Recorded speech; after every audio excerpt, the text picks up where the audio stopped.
샬롬 반갑습니다. 자, 올해 이하르월 월삭이 오신 우리 모두를 축복합니다. 자, 월삭은 하나님께서 우리에게 어떤 특별한 메시지를 주는 날이죠. 오늘도 하나님께서 저희들에게 특별한 메시지, 특별한 계시를 줄 줄 믿습니다. 자, 오늘 이 그림, 이 그림 보면 어떤 생각이 드세요? 뭐 하는 그림일까요?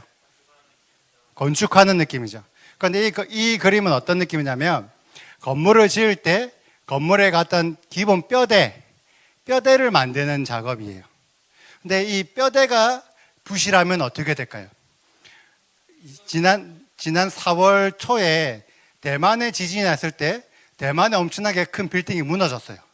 근데 그 빌딩이 왜 무너졌냐라고 조금 조사를 해보니까 그 건물에 그 뼈대가 되는 철골들이 많이 없는 거예요. 그리고 튼튼한 어떤 기둥 같은 것들이 약간 쓰레기나 이런 걸로 채워져 있는 거지. 약한 재료들로 채워져 있는 거지. 그러니까 중국 회사가 만드는 건물. 그러니까 건물을 지을 때 건물의 그 기둥과 뼈대가 약하니까 금방 무너지더라. 우리의 신앙도 마찬가지라는 거예요. 우리의 신앙의 근본이 뭐지? 이 근본을 어떤 뼈대로, 어떤 재료로 얼마나 튼튼하게 세우는지에 따라서 우리 신앙이 견고하게 세워질 수도 있고 쉽게 무너질 수도 있다는 거죠. 그래서 오늘은 우리의 신앙의 근본을 무엇으로 세워야 할까? 그리고 우리 신앙을 어떻게 회복해야 될지에 대한 내용을 오늘 나누도록 하겠습니다. 우리 간단히 먼저 기도부터 하고 시작하겠습니다. 하나님 아버지 감사합니다. 오늘 이하르월 월삭을 맞아요. 우리 모두가 모였습니다. 아버지 매달마다 아버지께서 우리에게 생명의 말씀을 공급하실 줄 믿습니다. 아버지 이번 달에도 저희들을 살리는 말씀, 아버지 이번 달에도 우리 하나님께 더 가까이 나아갈 수 있는 말씀을 주시옵소서. 특별히 아버지께서 이스라엘에 주신 말씀이 우리의 말씀인 줄 알고 이스라엘에게 명령하시는 그 명령이 우리에게도 동일하게 명령하시는 말씀인 줄 알고 우리도 아버지의 말씀에 순종하여 이스라엘에 접붙임 받는 자들 되게 하여 주시옵소서. 특별히 아버지께서 이스라엘에게 성전을 말씀하셨는데 우리에게도 이스라엘과 동일한 성전이 세워지게 하여 주시옵소서. 그렇게 하시고 주님을 의지합니다. 감사함의 주 예수 하마시의 이름으로 기도합니다. 아멘. 자, 오늘은 할 내용이 많기 때문에 조금 빨리빨리 진행하도록 하겠습니다. 시간이 길어지면 제가 장로님한테 혼나요, 오늘은. 자, 우리 이하르월은 두 번째 달이에요. 첫 번째 달은 니산월이고 이하르월은 두 번째 달이에요. 근데 성경에는 둘째 달이라고 기록이 되어 있어요. 그래서 이 둘째 달 이하르월이 어떤 의미인지 보니까 빛이라는 의미를 가지고 있습니다. 근데 이 이하르라는 단어는 성경에 단 한 번도 기록이 되어 있지 않았어요. 왜냐하면 이 이하르라는 단어는 바벨론 포로 잡혀간 그 이후로부터 사용됐던 단어이기 때문에 그러면 바벨론 포로기 그 이전에는 이 둘째 달을 뭐라고 불렀을까? 이 열왕기상 6장에 보면 한글 성경어로는 시브월이라고 되어 있어요. 히브리어로는 지브 혹은 시브. 이 지브라는 단어는 어떤 뜻이냐면 영광, 광채라는 뜻이 있고 또 한 가지는 꽃이 피다라는 의미가 있어요. 왜냐하면 지금 이제 이하르월에 이스라엘에 가보면 둘째 달에 이스라엘에 가보면 그때부터 우리가 생각하는 이스라엘의 봄이에요. 그때부터 꽃들이 엄청나게 만발하게 피는 거죠. 이거 제가 인터넷에서 본 거긴 하지만 이스라엘에 이렇게 이쁜 꽃들이 핀대요. 그러니까 지금부터 이런 이쁜 꽃들이 뭐 그전부터 폈겠지만 아주 이쁘게 피는 시간이 이 이하르월이다라고 생각하시면 됩니다. 너무 이쁘죠.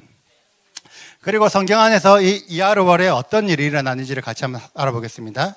자, 둘째 달에 있었던 일. 자, 민수기 1장에 보면 하나님께서 이스라엘 자손들의 사람 수를 세어라고 명령하신 게 있어요. 그래서 출애굽한 지 둘째 달 첫째 날에 이스라엘 남자 수들을 계수해라. 그렇게 해서 계수해서 사람 수를 세어보니까 60만 3,550명이 나왔죠. 그리고 바로 이어지는 2장에 이 60만 3,550명을 가지고 이 군대를 만들고 진영을 배치를 합니다. 무슨 지파는 어디에 위치하고 무슨 지파는 어디에 위치하고 무슨 지파는 어디에 위치해라. 그리고 이제부터 본격적으로 그 광야 40년의 행진을 시작할 것인데 이 행진할 때도 어떤 순서로 행진을 해라라고 정하는 시점이 민수기 2장이에요. 그런데 2장. 그런데 이 군대 진영을 배치하고 행진의 순서를 할 때 이 기준이 뭐냐면 성막을 중심으로 이 구도를 짠다는 거죠. 그래서 이 이하르월 둘째 달에는 하나님께서 이스라엘을 삼으셔서 군대를 만드시는데 성막 중심으로 군대를 만드신다라고 생각하시면 돼요. 그리고 이제 둘째 달 14월에는 두 번째 유월절이 있어요. 페사흐 쉔이라고 부르는데 다른 절기들은 한 달에 한 번밖에 없죠. 근데 이상하게 유월절은 첫째 달 유월절에 못 지키면 두 번째 달 유월절에 지키라고 하나님께서 말씀하세요. 왜 유월절을 두 번째 달로 주셨을까? 왜 두 번째 지킬 수 있는 기회를 주셨을까? 왜 그럴까요? 아마도 이제부터 본격적으로 하나님의 절기가 시작이 될 텐데 첫째 달 유월절에 출애굽하지 못하고 첫째 달 무교절기에 유교병을 먹으면 이스라엘에서 끊어진다고 말씀하신 거예요. 근데 하나님 입장에서는 이스라엘이 끊어지는 게 좋아요? 이스라엘이 다시 모여서 이스라엘이 회복되는 게 좋아요? 회복되는 게 좋잖아요. 그래서 하나님께서는 너희 제발 이스라엘에서 끊어지지 마. 제발 이스라엘에 붙어 있어라고 한 번 더 기회를 주시는 거예요. 왜? 이제부터 본격적으로 하나님의 시간이 시작될 거기 때문에. 그래서 어떤 대열 정비하는 시간, 이스라엘에서 떠나지지 마라, 낙오하지 마라라는 의미를 우리에게 부여하는 걸 수도 있어요. 그래서 이렇게 대열 정비하는 내용이 민수기 1장, 2장에 기록이 되어 있는 거죠. 자, 민수기 9장에 보면 이렇게 계수가 된 이스라엘 백성들이 실제로 두 번째 유월절을 지키는 내용이 나오고, 그리고 10장에 보면 두 번째 달 20일에 광야에서 출발한 내용이 나와요. 왜 20일쯤에 출발했냐면 14일에 유월절을 지키고 15일부터 두 번째 무교절 시간을 보내고 그 무교절 기간이 거의 끝날 때쯤에 이제 본격적으로 시작을 한다는 거죠. 하나님께서 말씀하시는 것은 유월절과 무교절을 지키는 자들에게 하나님의 시간을 함께 할 수 있는 기회를 주겠다. 이 행진에 동참할 수 있는 기회를 주겠다라고 우리에게 알려준다고 생각하시면 됩니다. 그래서 역대하 30장에 보면 히스기야 왕이 두 번째 유월절을 지켜요. 그런데 두 번째 유월절을 지킬 때 어떤 일이 일어났냐면 남유다 국가 안에 하나님의 율법이 세워지는 일들이 생깁니다. 이미 기존에 율법을 했지만 그 전까지 우상숭배라든지 율법을 제대로 못 지켰던 것들을 성전을 정비하고 이스라엘 사람들에게 다시 한번 더 율법을 얘기를 하고 절기를 얘기하면서 예루살렘에 있던 사람들이 다 함께 하나님의 율법을 지키고 절기를 지키는 내용이 나와요. 똑같이 남유다의 대열 정비가 일어났다라고 우리가 이해할 수 있습니다. 그리고 또 다른 두 번째 달, 이 일이 너무 중요해요. 솔로몬 성전이 두 번째 달에 건축이 시작되고 또한 스룹바벨 성전이 두 번째 달에 건축을 시작합니다. 열왕기의 상해 6장에 보면 솔로몬 왕이 된 지 4년째 15월, 이때가 이제 15월이라는 단어가 제일 처음 기록된 거예요. 이 두 번째 달 이제 성막 건축을 시작하였더라. 그래서 솔로몬 왕이 언제부터, 그러니까 10월부터 건축을 해서 넷째부터 건축을 시작해서 11째 달 불월, 이 불월이라는 것은 8월 달을 말하는 거예요. 11년째 될 때 8월 달에 그러니까 성전 건축이 완공이 됩니다. 7년 6개월 정도의 시간이 걸렸죠. 그런데 성전이 건축되고 바로 성전 봉헌식을 해야 되는데 성경에 기록된 성전 봉헌은 에다니몰이에요. 이 시간은 7월 달이거든요. 그러니까 8월 달에 성전이 완공이 됐는데 7월 달에 성전 봉헌을 했대. 시간이 안 맞죠. 왜 안 맞냐면 7년 6개월 동안 성전을 지은 다음에 솔로몬 왕궁을 13년 동안 지었거든요. 그래서 성전을 짓고 왕궁을 짓고 그 다음 7월 달에 성전 봉헌을 함께 합니다. 성전 건축이 시작된 지 20년 혹은 21년째에 성전 봉헌을 시작합니다. 그리고 똑같이 스룹바벨 성전도 고레스 2년 둘째 달에 성전 건축을 시작해요. 이때는 고레스 원년에 바벨론의 포로로 잡혀갔던 자들이 1차로 기환을 하거든요. 원년, 그러니까 1년째 기환을 해요. 1년째 기환을 한 다음에 처음부터 고레스가 너희들 성전을 지어라라고 명령해서 기환을 했기 때문에 이들이 성전을 지을 생각을 처음부터 가지고 있었어요. 그런데 언제 어떻게 우리가 어떻게 성전을 지어야 될지 모르겠는 거예요. 그래서 이들이 어떻게 했냐면 솔로몬 성전이 세워진 걸 따라 짓자. 그래서 오기는 1년째 왔지만 성전이 짓는 2월 달을 맞추기 위해서 2년째 둘째 달에 성전 건축을 시작합니다. 그래서 이때가 BC 536년경이에요. 그리고 성전이 완공된 게 다리오 6년인 BC 516년이에요. 이걸 계산하면 성전 건축이 20년 혹은 21년 정도 성전이 건축 시간이 완공이 걸렸고, 또한 봉헌식도 이때 봉헌을 한 거죠. 그러니까 솔로몬 성전이랑 스룹바벨 성전은 같은 흐름으로 같은 시기에 같이 마무리가 되었다고 우리가 알 수 있습니다. 이게 언제 있었냐? 둘째 달에 일어났던 일이라는 거죠. 자, 그럼 우리가 이제 한 번쯤 생각해 봐야 돼요. 이제부터 우리가 많은 생각을 해야 돼요. 지금까지는 제가 성경에 있는 내용을 얘기했다면 이제부터 우리가 생각을 많이 해야 돼요. 과연 성전이 우리들에게 왜 필요할까? 성경에 기록되어 있는 성전이 우리들한테 왜 필요할까? 우리 조영건 형제님, 성전이 왜 필요할까요? 다 같이 모여서 기도할 수 있는 성전이 필요한 거를, 물론 이유가 많죠. 이유가 많은데 우리가 정확하게 뭐라 말하기가 쉽지 않아요. 그래서 솔로몬 그 11개 8장에 보면 솔로몬이 성전 봉헌식을 하면서 기도했던 내용이 있는데, 그 기도했던 내용을 참고하면 여호와께서 거하실 초소라서 성전이 필요하다. 이스라엘 사람들이 기도를 듣기 위해서 성전이 필요하다. 악한 자들을 심판하고 의로운 자를 의롭게 하기 위해서 성전이 필요하고, 이스라엘 백성들을 죄를 사하기 위해서 성전이 필요하고, 또 여호와를 경외하기 위해서 성전이 필요하고, 이방인들이 여호와를 알게 하기 위해서 성전이 필요하고, 세상 만민 가운데 이스라엘을 구별하고 주의 기업으로 삼기 위해서 성전이 필요하다라고 얘기를 해요. 솔로몬이 그런 내용으로 기도했다는 거죠.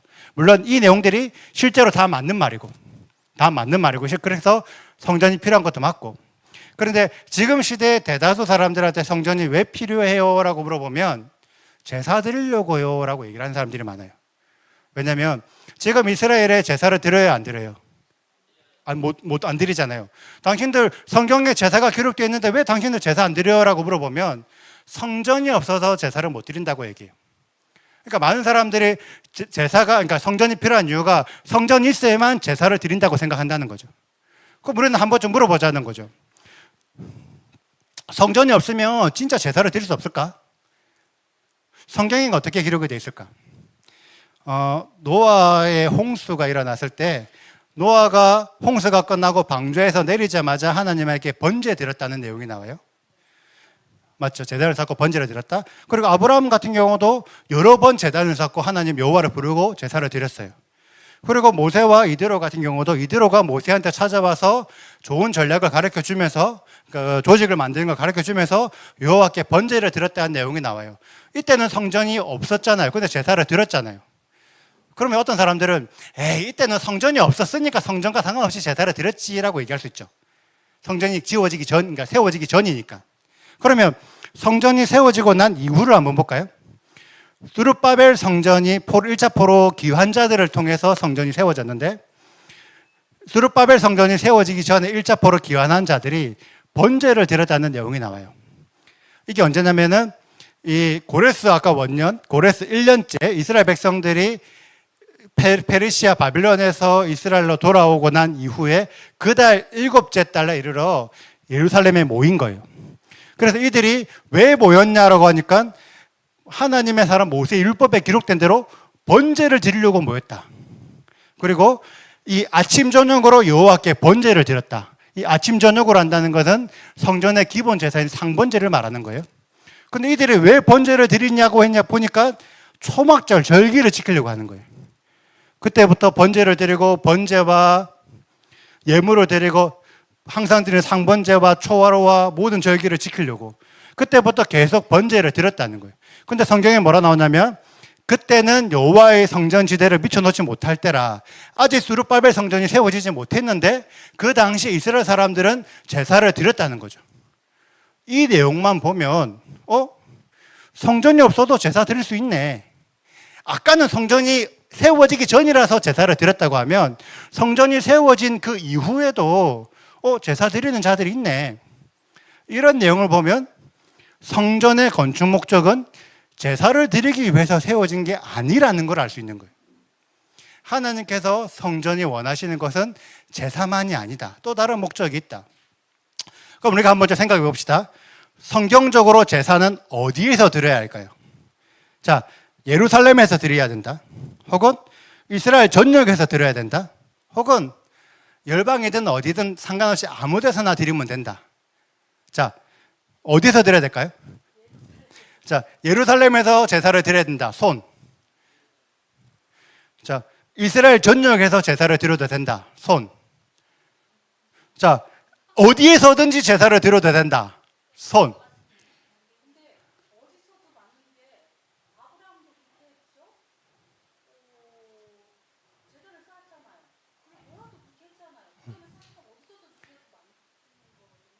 어디서도 드려도 된다. 그러면 대한민국에 지금 여기서 대전에서 제사 드려도 되네요. 자, 이 내용을 함께 생각해 봅시다. 또 다른 질문. 우리는 제사를 드릴 때 언약궤 앞에서 제사를 드려야 될까? 성막 혹은 성전 앞에서 제사를 드려야 될까? 그러니까 성막이라 합시다. 언약궤 앞에서 제사를 드려야 될까? 성막 앞에서 제사를 드려야 될까?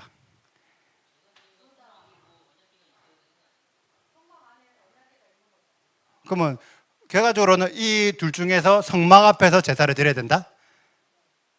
자, 이 내용을 우리가 함께 알아보도록 하겠습니다. 자, 말로 하니까 엄청 복잡해서 제가 그림을 그려봤어요. 자, 언약궤와 성막의 변천사를 했는데, 모세 광야의 시대에서는 모세가 언약궤를 만들면서 성막을 만들면서 그때는 함께 있는 상태였어요. 맞죠? 성막 안에 언약궤가 함께 들어있었죠. 그리고 나서 이제 모세가 죽고 나서 여호수아가 이스라엘 백성들을 가나안 땅에 들어오고 나서부터는 이 언약궤와 성막이 처음에는 실로라는 곳에 있었어요. 실로라는 곳에 있다가 사무엘 시대에 사무엘이 어렸을 때 엘리 대제사장이 대제사장 직분을 맡고 있을 그때 하나님의 언약궤를 그 블레셋에게 빼앗깁니다. 그리고 빼앗겼는데 언약궤가 블레셋에 갔는데 여호와 하나님께서 블레셋을 치시고 언약궤가 다시 기럇 여아림으로 돌아와요. 베세메스로 갔다가 기럇 여아림으로 돌아옵니다. 그러면서 이때부터 사무엘 시대 때부터 언약궤는 어디 있었냐면 기럇 여아림이라는 곳에 있었어요. 사울 왕 시대에도 언약궤는 기럇 여아림에 있었고, 다윗이 왕이 되고 나서부터 이제는 이 언약궤를 다시 좀 가져와야 되겠는데 라고 해서 기럇 여아림에서 이제 옮기려고 하다 보니까 처음에는 다윗이 열정이 가득해서 그냥 옮기면 되는 줄 알았어. 근데 이렇게 옮기다 보니까 어떤 일이 발생했냐면 우사가 죽는 일이 생기는 거예요. 그래가지고 하나님 이렇게 옮기는 거는 내가 하나님 뜻이 아닌가 하면서 잠깐 오베데돔의 집에 언약궤가 잠깐 머물다가 이렇게 하면 안 되는구나, 하나님의 방법으로 언약궤를 옮겨야 되는구나 라고 해서 다시 정상적인 방법을 갖추고 다윗성으로 옮깁니다. 그래서 다윗 왕 때 언약궤는 다윗성으로 옮겨졌고 솔로몬 때에도 다윗성의 언약궤가 있었어요. 그러면 그 당시에 성막은 어디 있었냐? 이 당시에 이 블레셋에게 언약궤가 빼앗긴 이후의 성막은 굳이 표현하자면 알맹이 없는 껍데기의 성막이죠. 그런데 이 껍데기의 성막이 어디 있었냐면 사무엘이 미스바로 옮겼어요. 그 당시에 12지파의 지도자들을 다 미스바로 모이게 해서 미스바에서 제사를 드렸는데, 이 미스바라는 지역이 이 기브온이라는 지역과 붙어 있었어요. 지도를 보시면 미스바와 기브온은 붙어 있습니다. 기브온은. 그래서 이 미스바로 옮겼던 이 장소를 기브온 산당이라고 부르기 시작한 거예요. 그래서 사무엘이 산당에서 제사 드리고 산당에서 여호와께 물어보고 이런 내용들이 나오는데 그때부터 다 기브온 산당을 말하는 거예요. 그러니까 사무엘 시대 때부터 솔로몬 시대 때까지 그 알맹이 없는 성막은 기브온 산당에서 계속 쭉 있었어요. 그러면 제사장은 어디에 있었을까? 그리고 제사는 어디서 드렸을까? 처음에는 모세가 성막을 지을 때까지만 해도 모세를 따라서 같이 있었겠죠. 실로까지만 해도 실로에서 제사장이 같이 있었겠죠.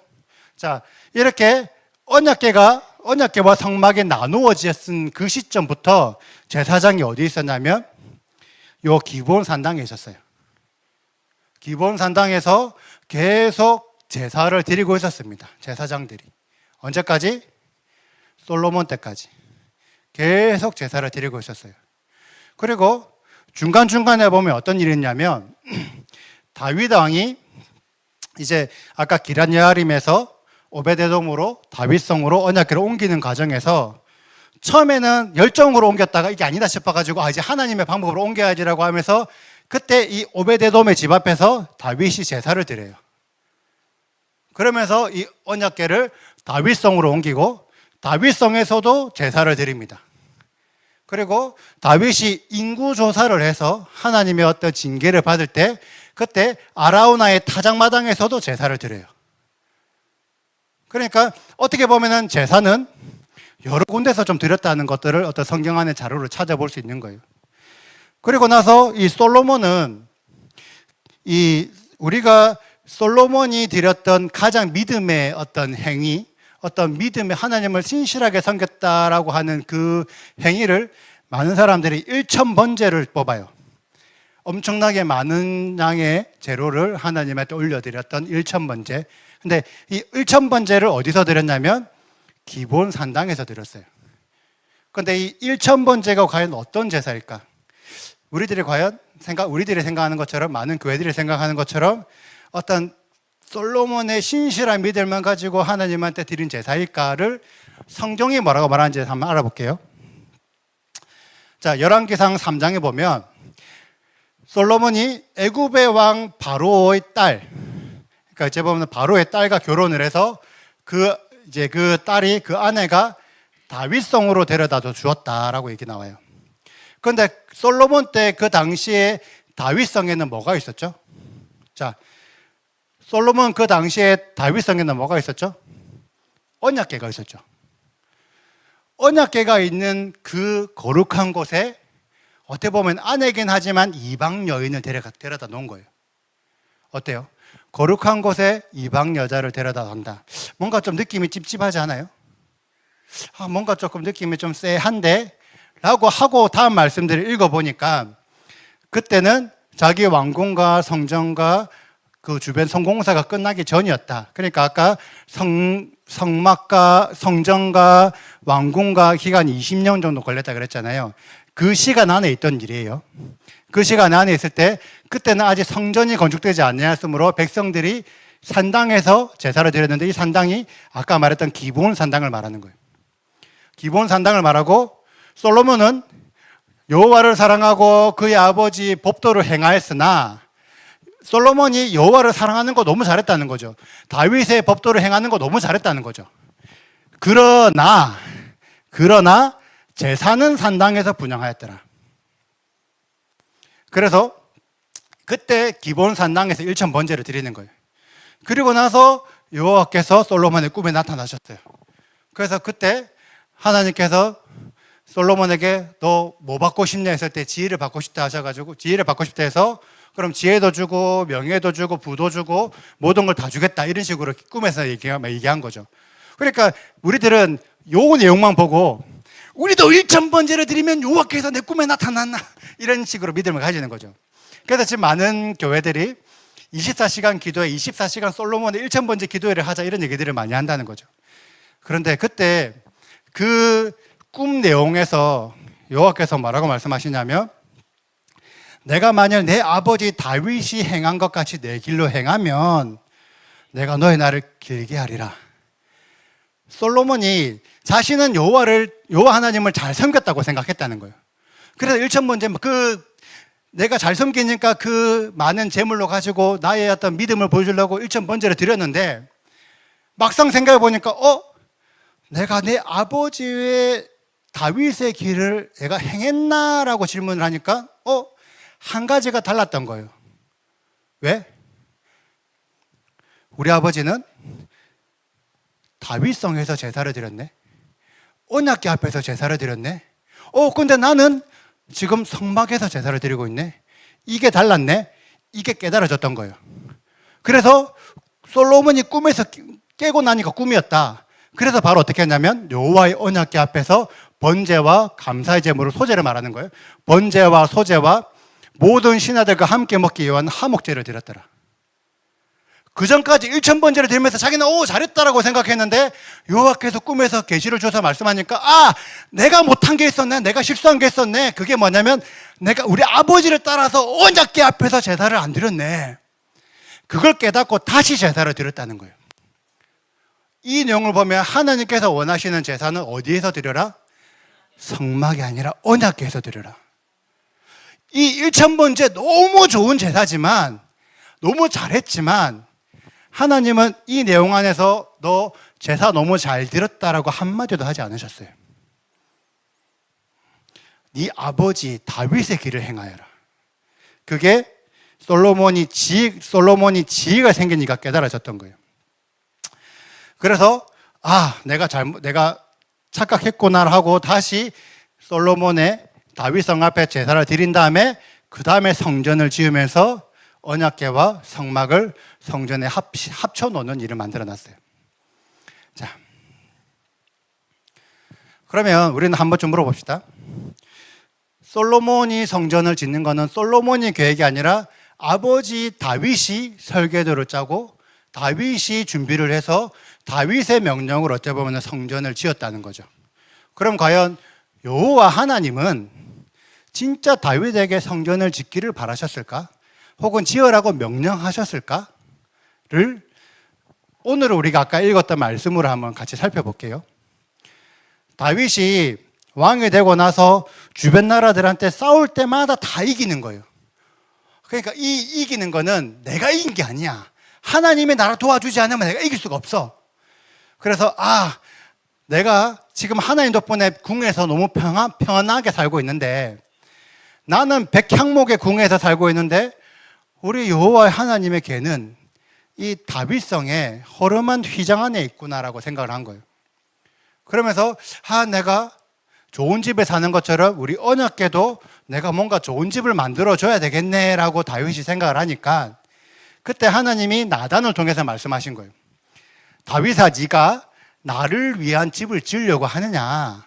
그런데 나는 출애굽한 이후로부터 오늘까지 집에 살지 아니하고 이 장막, 이 성막 여기저기로 옮겨 다니고 있었는데, 나는 출애굽한 이후로부터 어느 지파, 어느 사람들에게도 내 집을 지으라고 명령한 적이 없는데? 라고 하나님이 나단에게 가르쳐 주는 거예요. 자, 여호와 하나님께서 다윗에게 성전을 지으라고 명령하셨나요? 안 했어요. 여호와 하나님의 요구가 아니라 다윗이 내가 우리 하나님을 위해서 집을 지어드리고 싶은데라고 다윗이 소망한 거예요. 여호와 하나님은 집 짓고 싶어? 그러면 지어봐 라고 어떤 승인, 허락을 해준 거예요. 그러면 성전을 짓는 것은 다윗의 요구였다면 여호와 하나님의 요구는 무엇일까? 여호와 하나님은 다윗에게 무엇을 원하셨을까? 이 내용을 한번 살펴보자고요. 열왕기상 2장에 보면 다윗이 죽을 때가 됐어요. 다윗이 죽을 때 자기 아들 솔로몬에게 이제 마지막 유언을 하는 거죠. 이 유언을 할 때 어떤 식으로 유언했냐면, 다윗이 지금까지 여호와 하나님을 섬기는 이 모든 헌신을 다해서 섬겼는데, 이 섬기는 방식에 가장 믿음의 정수, 믿음의 엑기스를 솔로몬에게 전수하고 싶은 거예요. 내가 여호와 하나님을 이렇게 섬겨보니까 이렇게 섬기는 게 가장 좋아. 너도 이렇게 섬겨. 나의 믿음의 가장 엑기스를 내가 너에게 전수해 줄게 라고 해서 유언을 했는데, 뭐라고 유언했냐면, 솔로몬아, 너는 대장부가 되어라. 하나님께서 너무 하시기 때문에 너는 뭘 해도 이긴다. 담대하고 대장부가 되어라. 이 유언을 한 거예요. 그러면서 네가 내 하나님 여호와의 명령을 지켜서 그 길로 행하면 그 법률과 계명과 율례와 증거를 지키는데, 어떻게 지키냐면 모세의 율법에 기록된 대로 지키면 하나님께서 네가 무엇을 하든 어디를 가든지 네가 형통하게 해줄 거야. 이게 모세가 그 오랜 시간 신앙생활하면서 가장 깨달은 정수예요. 네가 하나님의 법률과 계명과 율례와 증거를 율법대로 지켜라. 그리고 아까 그 1000번째 드렸을 때 하나님께서 꿈에서, 솔로몬 꿈에서 나타났을 때 그때도 뭐라고 말씀하셨냐면, 네 아버지 다윗이 행한 같이 내 길로 행하며 내 법도와 명령을 지키면 내가 또 네 날을 길게 하리라. 그리고 솔로몬이 아까 성전을 다짓고 성전을 봉헌식 할 때 그때 기도를 했다는 거죠. 기도하니까 그 기도 소리를 여호와 하나님이 들으시고 또 그날 꿈으로 나타나셨어요. 그래서 그 꿈에서 성전 봉헌식을 한 그날 여호와 하나님께서 솔로몬에게 뭐라고 말씀하셨냐면, 내가 내 아버지 다윗이 행한 같이 마음이 온전하고 바르게 행하며 내가 명령한 온갖 일을 순종하여 내 법도와 율례를 지키면 네 이스라엘 왕위를 영원히 견고하게 하겠다. 그런데 너희가 만일 나를 돌아서서 나를 따르지 아니하며 나의 계명과 법도를 지키지 아니하고 다른 신을 따라 섬겨서 다른 신을 경배하면 내가 이스라엘을 가나안 땅에서 끊어버리겠다. 거룩하게 구별한 이 솔로몬 성전이라도 내가 버리겠다라고 말씀하시는 거예요. 그러면 여호와 하나님께서 진짜 요구하셨던 게 뭐예요? 이 성전이 너무 귀하니까 이 성전을 잘 보호해였어요? 아니에요. 여호와 하나님께서 진짜 말씀하셨던 것들은 다윗의 길을 행하며 하나님의 명령과 법도를 지켜라. 이게 하나님께서 진짜 요구하셨던 거예요. 이것을 다윗이 알고 그 내용을 솔로몬에게 전달합니다.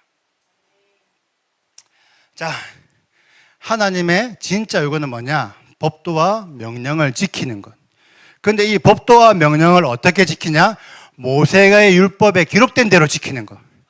결국 율법을 지키는 게 하나님께서 진짜 원하시는 거예요. 그러면 성막, 하나님께서 성막을 왜 지으라고 하셨을까요? 성막이 언제 지어졌는지를 보면 하나님께서 시내산에서 십계명을 주시고, 그러면서 이 십계명과 율법을 주시면서 이 십계명과 율법을 잘 지키기 위한 방법으로 성막을 세워라 해요. 성막에서 제사 드리라가 목적이 아니라 이 율법을 잘 지켜라. 성전은, 하나님께서 성전을 왜 허락하셨냐? 우리 방금 알아봤죠? 법도와 명령을 지키기 위해서 성전을 짓도록 허락하신 거예요. 결국 성막의 목적과 성전의 목적은 동일해요. 뭐냐? 하나님의 법도와 명령을 지키는, 결국 율법을 지키는 거예요. 이게 하나님의 진짜 목적이에요. 그런데 우리 인간들이 생각하는, 사람들이 생각하는 성전의 목적이 뭐였죠? 제사 드리는 거예요. 그래서 성전이 없으니까 제사를 못 드리고, 어떻게 하면 내가 성전에 제사 드려서 내가 속죄 받느냐. 많은 사람들이 성전을 뭘 생각하면 제가 속죄 받는 속죄의 도구로 성전을 주셨다고 생각한다는 거죠. 성전을 통해서 하나님께서 율법을 지키라고 명령하셨던 것들을 깨달을까 깨닫지 못했을까 했을 때 성경에 기록된 역사들을 보면 솔로몬이 성전을 짓고 나서부터 하나님 율법을 잘 지켰나요? 잘 못 지켰어요. 스룹바벨 성전이 세워지고 난 이후부터 이스라엘 백성들이 하나님의 율법을 잘 지켰나요? 잘 못 지켰어요. 성경에 하나님께서 율법을 지키라고 그를 위해서 성전을 세우라고 허락을 하셨음에도 불구하고 실제 성전을 세웠던 자들은 여호와의 의도를 알지 못했던 거예요. 여호와께서 뭘 원하시는지 알지 못하는 거예요. 그래서 자신들이 원하는 형태의 제사만 드리니까, 그래서 구약에 나와 있는 하나님께서 이런 제사 안 받고 싶다고, 제사를 드리지 말라는 게 아니라 목적을 모르는 제사 안 받고 싶다, 이렇게 너희 마음대로 너희들이 원하는 대로 제사하는 거 안 받고 싶다, 그 얘기를 여호와 하나님께서 하셨던 거예요.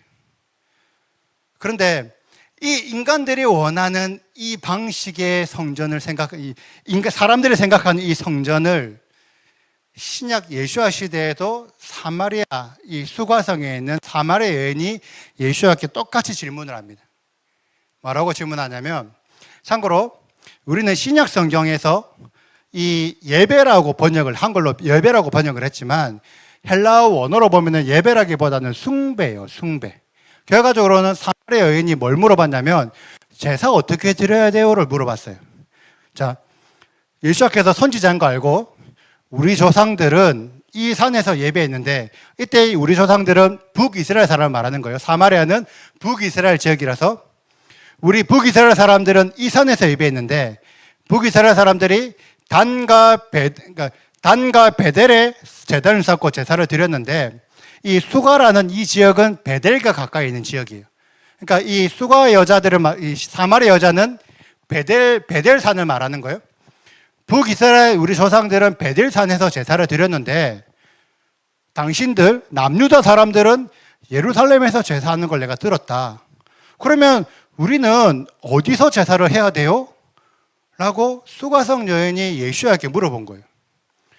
그러니까 예수야께서 뭐라고 말씀하셨냐면, 여자여 내 말을 들으라. 이 말인즉 내 말이 진리라는 말이겠죠. 예수야께서 내 말을 들으라고 하는 거는 내가 말하는 게 진리다, 내가 말하는 게 맞다라는 의미잖아요. 너희들이 베델산에서도 하지 말고 예루살렘에서도 하지 마라. 예수께서는 예루살렘에서 제사하지 말라고 하셨다고요. 왜? 너희가 아버지께 예배할 때가 이르겠다. 아버지께 예배하는 거는 그러면 어디서 제사란 말이지? 그러면서 뭐라고 말씀하시냐면, 너희는 알지 못하는 것을 예배하고 우리는 아는 것을 예배하고 있다. 이 북이스라엘 혹은 그 당시에 사마리아 사람들이 뭘 알지 못하고 있었을까요? 뭘 알지 못했어요? 그들이 여호와 하나님은 몰랐을까요? 사마리아 사람들이, 북이스라엘 사람들이 여호와 하나님은 몰랐을까요? 아니요, 여호와 하나님 알았지. 아니까 단과 베델에서 여호와 하나님께 제사를 드렸던 거예요. 그런데 이들이 뭘 몰랐냐면 법도와 명령을 지키는 걸 몰랐어요. 즉 율법을 몰랐어요. 북이스라엘과 사마리아 사람들이 뭘 몰랐냐면 율법을 몰랐어요. 그래서 율법대로 제사 드리는 걸 몰랐던 거예요. 그런데 그 당시에 남유다 사람들은 우리는 아는 것을 예배한다. 율법대로 예배한다. 율법대로 제사 드린다. 물론 이 율법이 온전한 율법을 말하는 건 아니지만 율법 안에서 하나님께서 제사 드리라고 말씀하셨다 그 방법을 그나마 따라서 제사를 드렸다. 구원이 유대인에게서 남이라. 이 유대인들이 온전하기 때문에 유대인에서 구원이 나는 게 아니라 율법을 가지고 있는 자들에게서 구원이 난다는 뜻이에요. 그래서 예수께서 뭐라고 말씀하셨냐면, 아버지께 참되게 예배하는 자들은 영과 진리로 예배할 때가 오니 하나님은 영이시니 예배하는 자가 영과 진리로 예배하리라. 이 말씀을 기독교 교회 많은 교회들이 뭐라고 해서 어떻게 해석하죠? 거봐, 예수께서 이 산 말고 예루살렘에서 말고 영으로 예배하라고 하셨네. 그러니까 우리는 무조건 예배만 하면 돼. 무조건 성령 충만해서 예배만 하면 돼. 주구장창 예배만 하면 돼. 24시간 예배만 하면 돼. 그게 여호와의 명령이야. 예수와의 명령이야. 이렇게 생각했다는 거죠. 그런데 이렇게 생각하는 것은 알지 못하고 예배하고 있는 거예요. 왜? 사무엘 시대 때부터 기브온 산당에서 솔로몬 때까지 주구장창 제사 드렸다니까요. 그런데 하나님께서 솔로몬에게 말씀하신 거예요. 너 왜 너희 아버지 다윗과 같이 제사 안 드렸니? 제사 드리는 게 중요한 게 아니라 왜 너희 아버지 다윗의 방법을 따르지 않았니? 왜 영과 진리로 예배하라고 말씀하셨는데 너희들은 계속 알지 못하는 것을 예배하고 있니? 예수께서 말씀하셨던 영과 진리로 예배하는 게 주구장창 성령 충만해서 예배하라는 얘기가 아니라는 거예요. 알고 예배해라. 여호와께서 원하시는 것은 영과 진리로 제사 드리는 건데, 어떻게 제사 드리냐? 법도와 명령을 따라서 율법 안에서 율법대로 하는 것이 영과 진리로 제사하는 거다. 율법대로 지키는 것이 영과 진리로 예배하는 거고, 그걸 하나님이 원하신다. 이걸 모르니까 주구장창 제사만 하고 있는 거예요. 그 성경 당시의 사람들이 주구장창 제사만 했지만 여호와 하나님께서 그런 제사 안 받고 싶다 했던 것처럼 지금 우리도 여호와 하나님께서 원하시는 진짜 목적을 알지 못하고 사람이 원하는 방식대로 지금도 예배하고 있는 거예요. 영과 진리로 예배하라. 이 말은 하나님의 목적, 진짜 원하는 것이 뭔지 알고 그 원하는 대로 예배하라. 그러면 이런 장소가 중요하지 않는 거야. 진짜 하나님이 원하는 걸 뭘 원하는지를 알면 그런 장소가 중요하지 않은 거예요. 내가 사랑하는 다윗, 다른 사람들은 다 껍데기에만 있는 기본 산당에서 제사했을 때 내가 사랑하는 다윗은 오베데돔 집에서도 제사 드렸고 다윗성에서도 제사 드렸고 아라우나 마당에서 제사 드렸고 이 사무엘 때부터 솔로몬 때까지 100년이 넘는 시간 동안 유일하게 다윗만 내가 원하는 언약궤 앞에서 제사했어. 왜? 다윗은 하나님의 마음과 합한 자거든. 왜 다윗이 하나님을 사랑하셨냐면 유일하게 다윗만 하나님의 마음을 알았던 거예요. 아, 하나님이 진짜 원하는 제사는 언약궤 앞에서 드리는 제사였구나. 그래서 베델에서 드리는 것도 중요하지 않고 예루살렘에서 드리는 것도 중요하지 않고 하나님의 언약이 있는 그곳에서 제사 드리라. 하나님의 언약이 있는 그 언약 앞에서 율법을 지켜라라고 예수와께서 수가성 여인에게 말한 거예요. 자, 우리가 왜 이런 얘기들을 숨가쁘게 해왔냐? 이게 우리의 신앙의 근본이기 때문에 그래요. 아까 민수기 1장에 이스라엘 자손들의 인구수를 계수하라 그랬잖아요. 그런데 이 인구수를 어떻게 계수하냐면 출애굽기 30장에 보면 하나님의 인구조사를 인구를 계수할 때 자기 생명의 속전을 드려라. 근데 속전을 어떻게 드리냐면 송소의 세겔로 반세겔로 드려라. 이 내용이 토라 포션 페쿠데에 있는 내용이에요. 토라 포션 페쿠데를 우리가 정확하게 이해하면 계수할 때는 하나님의 성전에 세금을 내는 것으로 계수하는 것을 우리는 알 수가 있는 거예요. 그러니까 하나님께서 이스라엘 백성들을 어떻게 셌냐? 자, 이스라엘 사람들 이제 모여라. 너희들 다 모여봐. 성전으로 모여봐.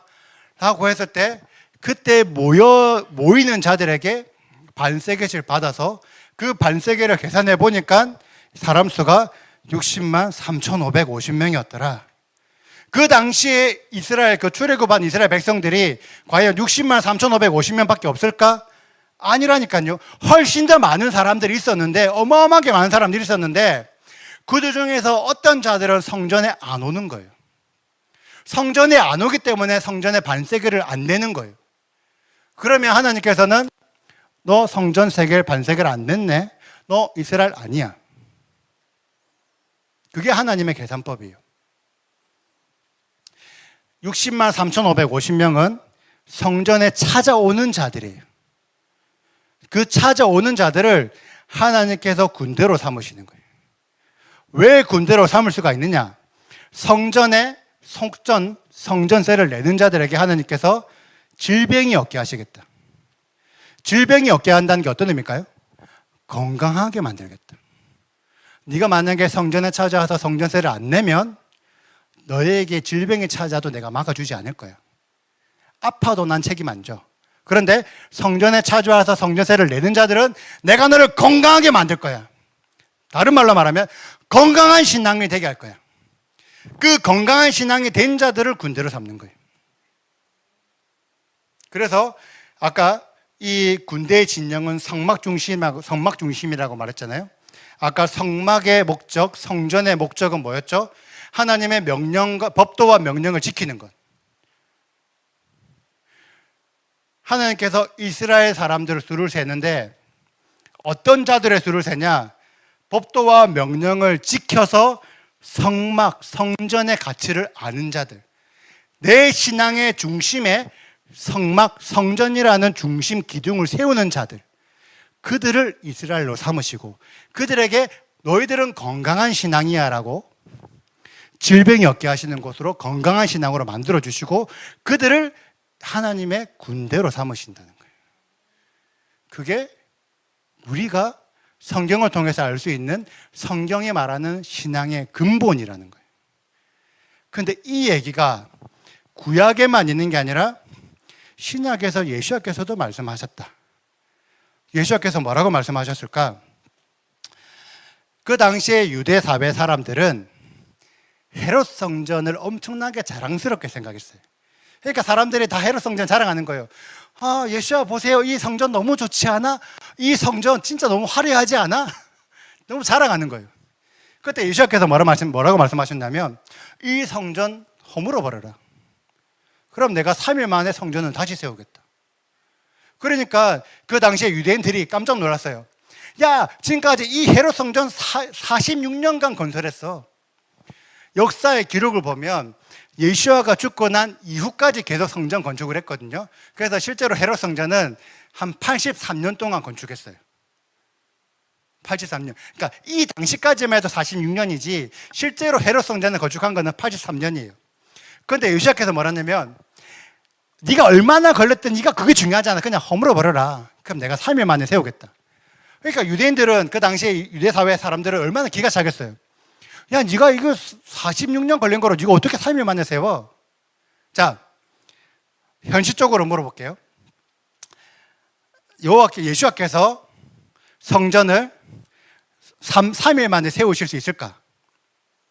현실적인 질문으로. 못 세워요? 현실적인 질문으로. 세울 수 있을까 없을까? 자,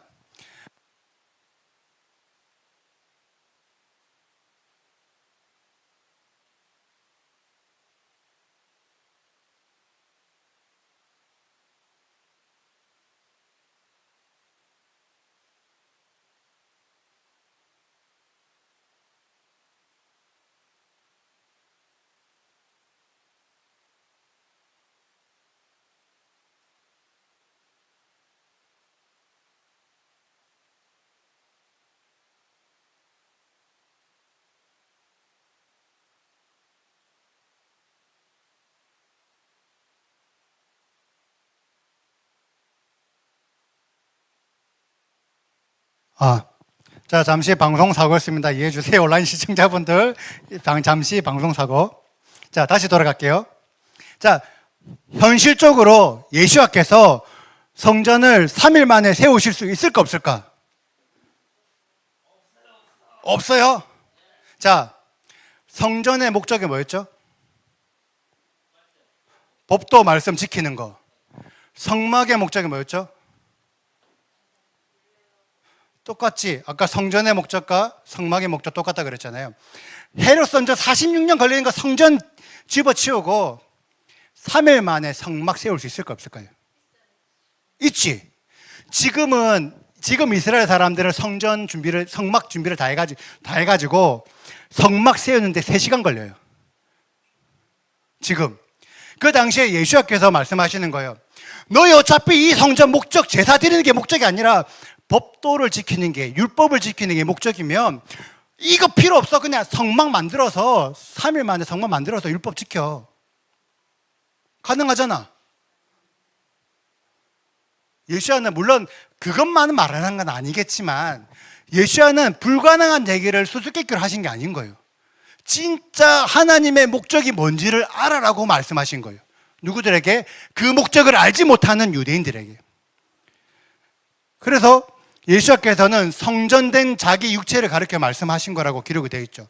그러니까 이 말씀만 보고 많은 교회들이 뭐라고 말하냐면, 예수와의 몸이 성전이라고? 그리고 보니까 우리 사람도 우리도 여호와의 성전이라고 말했네. 성경은 이미 건물 성전이 필요 없고 예수와가 성전이고 우리가 성전이니까 그래 건물 성전 세울 필요가 없네. 많은 교회들이 이렇게 지금 생각한다는 거죠. 이 말씀을 가지고 그렇게 해석을 한다는 거예요. 그런데 이 말씀을 정확하게 따져보자는 거죠. 과연 성경 기록자가 건물 성전 필요 없어 그 얘기를 하려고 이 기록을 해놓은 거냐? 아니라는 거예요. 예수와는 성전된 자기 육체를 가리켜 말씀하셨는데 요한복음 1장 14장에 뭐가 나오냐면 말씀이 육신되어 우리에게 오신 분이 예수와다. 예수와의 육체가 뭐라고요? 말씀. 성전된 자기 육체. 결국 성전 이꼬르 말씀. 성전이 말씀이고 예수와께서 말씀하시는 거예요. 이 성전 혹은 성막 말씀을 지키기 위한 것이야. 율법을 지키기 위해서 성전이 필요한 거야. 그걸 깨달아. 그래서 예수와께서 죽음 가운데 3일 만에 부활하셨잖아요. 내가 그전까지는 예수의 말씀이 안 믿겼어. 성전이 말씀을 지키는 이게 목적이라고 안 믿겼어. 그런데 실제로 3일 만에 부활하신 걸 보고 제자들이 믿었어요. 뭘 믿었냐? 예수야를 믿었을까? 진짜 예수야가 맞네. 예수야만 믿으면 돼. 지금 우리 교회가 말하는 것처럼 예수님만 믿으면 구원받아. 그걸 깨달았을까? 성경은 뭐라고 기록됐냐면 성경과 예수와께서 하신 말씀을 믿었더라는 거예요. 예수야를 믿은 게 아니라 이 당시에 성경이 뭐예요? 구약 타나크. 진짜 타나크를 믿은 거예요. 구약 성경을 믿은 거예요. 그리고 뭘 믿었냐면 예수야를 믿은 게 아니라 이 구약 성경을 해석하는 예수야 말이 다 맞네. 예수와께서 지금까지 구약을 말씀을 해석해 준 게 다 맞는 말이네.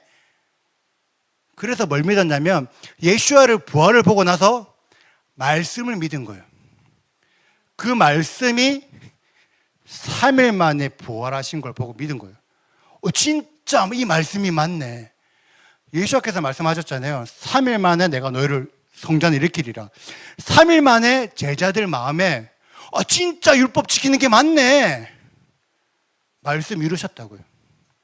단순하게 그냥 부활했다가 아니라 진짜 예수와의 말씀을 믿어야 되는구나. 이게 유대인들만 말하냐? 아니요. 이방인 제자들도 그전까지는 여호와 율법을 몰랐어. 그런데 내가 예수와를 믿었어. 예수와를 믿고 나니까 진짜 여호와의 말씀이 다 맞는 말이네. 그러면서 이방인 제자들조차도 말씀을 믿었다는 거예요. 말씀을 지켰다는 거예요. 말씀에 기록되어 있는 모든 여호와의 계명들을 지켰다는 거예요. 성경은 그 얘기를 너무나 명확하게 기록을 해놨는데 우리들이 아직까지 깨닫지 못하고 있는 거예요. 제가 솔직히 이 성전 얘기를 제가 강의를 준비하면서 진짜 솔직히 고민을 많이 했어요. 왜 고민을 많이 했냐면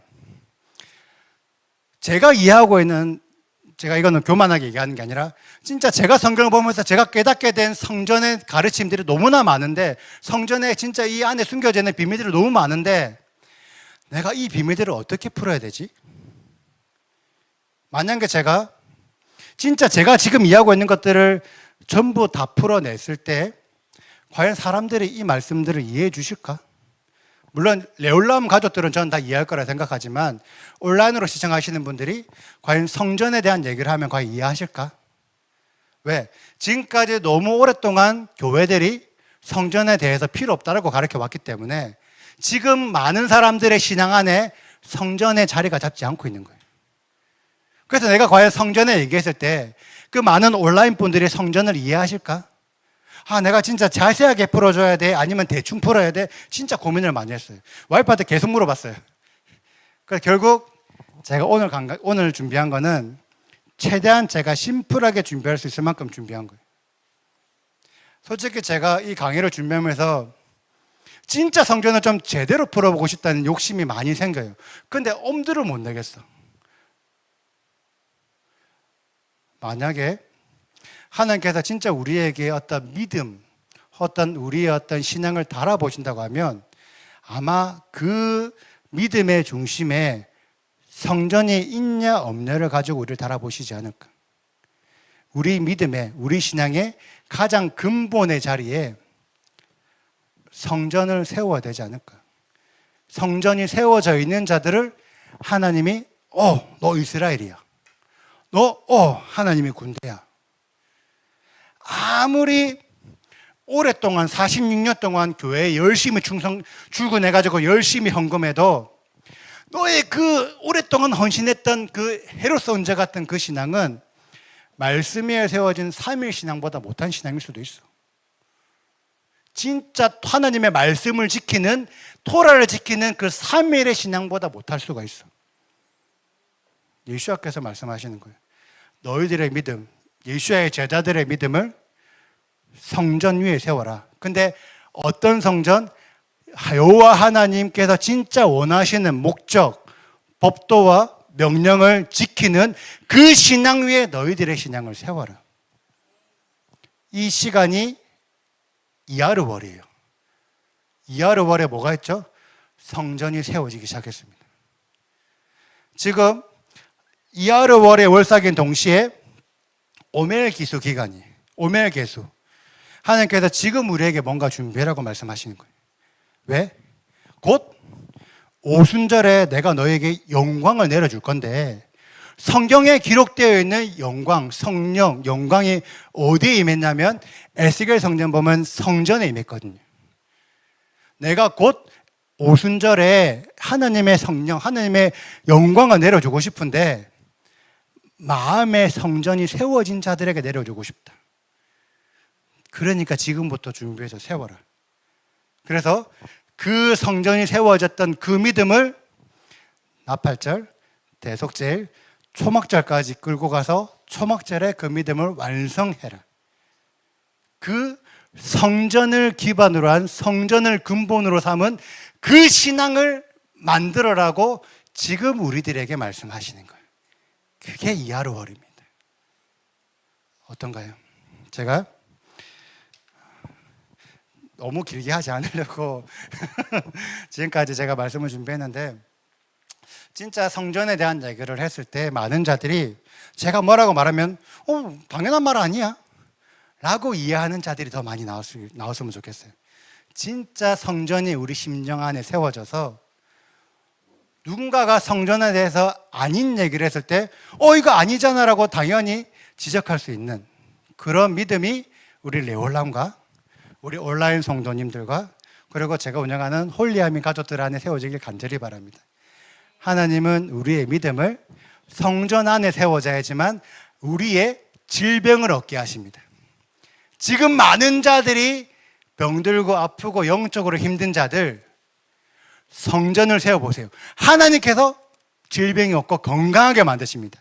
그 건강한 믿음을 우리에게 선물로 주십니다. 그 건강한 신앙을 함께 받는 우리들 되기를 간절히 소망합니다. 감사합니다.